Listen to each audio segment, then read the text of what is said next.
Ramachandra Naik. Thank you అధ్యక్ష.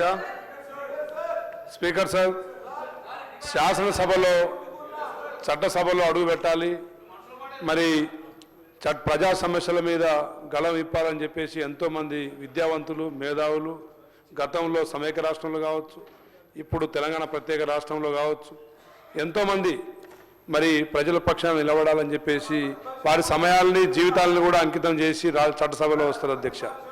కానీ ఈరోజు ఈ చట్టసభలో జరిగిన సంఘటన చూస్తే అధ్యక్ష, ఒక సీనియర్ శాసనసభ్యులై ఉండి ఒక మాజీ మంత్రిగా 10 సంవత్సరాలు మరి వారి పదవిని నిర్వర్తించి మరి ఒక దళిత స్పీకర్ అనే ఒక అహంతో ఆ కుర్చీలో మీరున్నది కాబట్టి అధ్యక్ష, ఈ విధంగా ఈ బాడీ లాంగ్వేజ్, ఈ భాషా తీరు, వారి ప్రవర్తన ఈరోజు సభ్య సమాజం సిగ్గుపడేలా, మరి వారి నాయకుల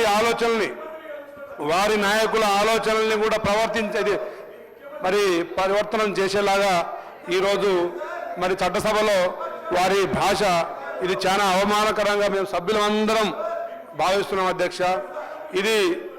ఇది భవిష్యత్తులో కూడా సభ్యులకు ఒక రాంగ్ మెసేజ్ ఇచ్చే విధంగా ఈ సంకేతాలు పోతున్నాయి అధ్యక్ష. తప్పకుండా దీన్ని గతంలో వారి ముఖ్యమంత్రిగా కేసీఆర్ గారు ఉన్నప్పుడు అధ్యక్ష, ఒక దళిత ముఖ్యమంత్రిని చేస్తా అని చెప్పి చేయలేదు అధ్యక్ష. అది యావత్తు సమాజాన్ని అవమానించినట్టు అధ్యక్ష.